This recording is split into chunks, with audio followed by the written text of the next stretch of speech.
بسم اللہ الرحمن الرحیم۔ السلام علیکم ڈیئر اسٹوڈنٹس، آج کا ٹاپک ہے ہائپرٹونک سولوشن۔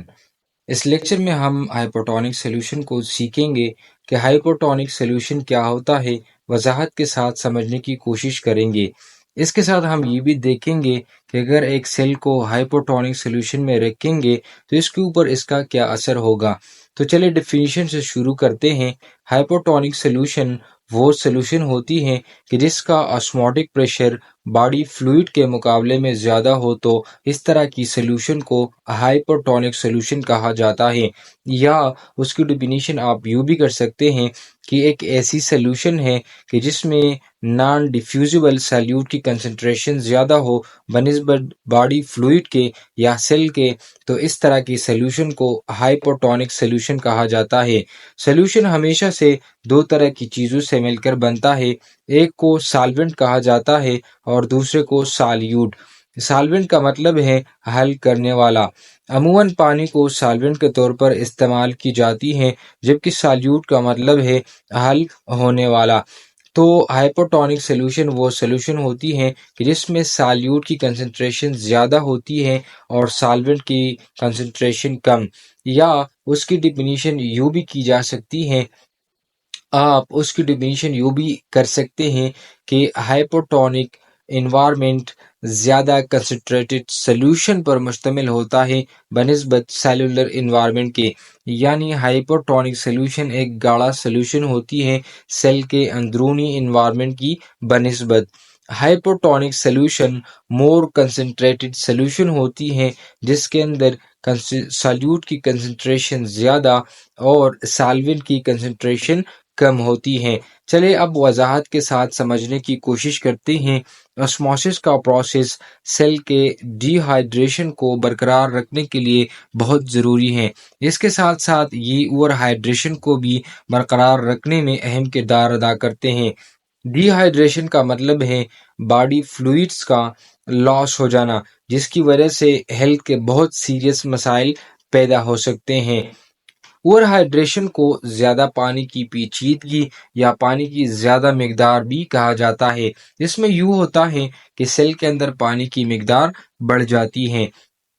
تو ہائپرٹونک سولوشن کے ذریعے سے اوور ہائیڈریشن اور ڈی ہائیڈریشن کو کنٹرول اور برقرار رکھا جا سکتا ہے، کیونکہ امبیلنس کا آ جانا سیلولر فلوئڈز میں تو یہ سیلولر ڈسفنکشنز کی وجہ بن جاتی ہے۔ آپ یہاں پر دیکھ سکتے ہیں، یہ ہمارے ساتھ ایک سیل ہے، کوئی بھی سیل ہو سکتا ہے، یہ پلانٹ سیل بھی ہو سکتی ہے اور اینیمل سیل بھی ہو سکتی ہیں۔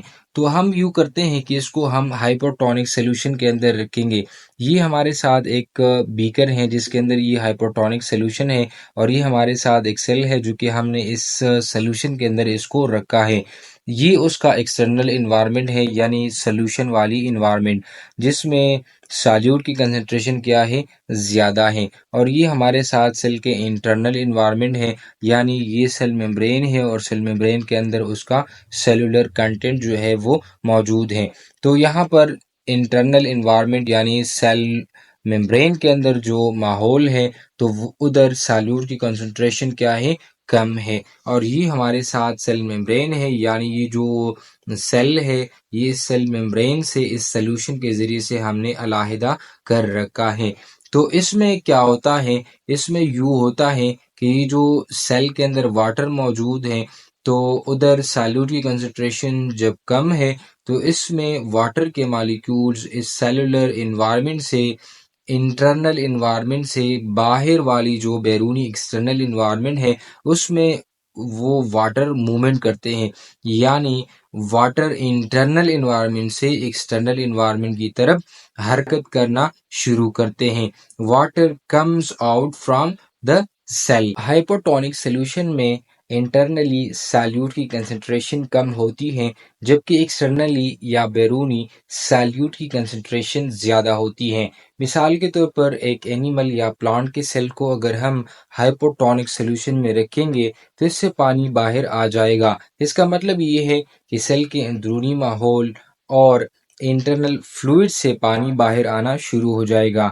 سیل کے اس کے سیل پر اس کے ایفیکٹس کیا ہوں گے، یعنی ایفیکٹس آن سیل آپ دیکھتے ہیں تو سیل ہائپوٹونک سولوشن میں شرنک ہو جائے گی، یعنی سیل سے پانی جو ہے باہر جانے کی وجہ سے یہ سکڑ جائے گی، اور اس کے ساتھ ساتھ سیل کی سائز میں بھی کمی آئے گی۔ جسے آپ یہاں پر دیکھ سکتے ہیں، یہ ہمارے ساتھ ایک سیل ہے، تو اس کو ہائپوٹونک سولوشن میں رکھنے کی وجہ سے اس سے پانی باہر آنا شروع ہو جاتا ہے۔ جب اس سے پانی باہر آنا شروع ہوتا ہے تو یہاں چونکہ سیل کے اندر 90% تو واٹر ہے، تو واٹر نکلنے کی وجہ سے سیل کی والیوم میں کمی آنا شروع ہوتی ہے، یعنی cells become shrink, cell size decreases, اور کیا ہوتا ہے اس کا سائز بھی ڈیکریز ہوتا ہے اور وہ شرنک ہو جاتا ہے، یعنی سکڑ جاتا ہے۔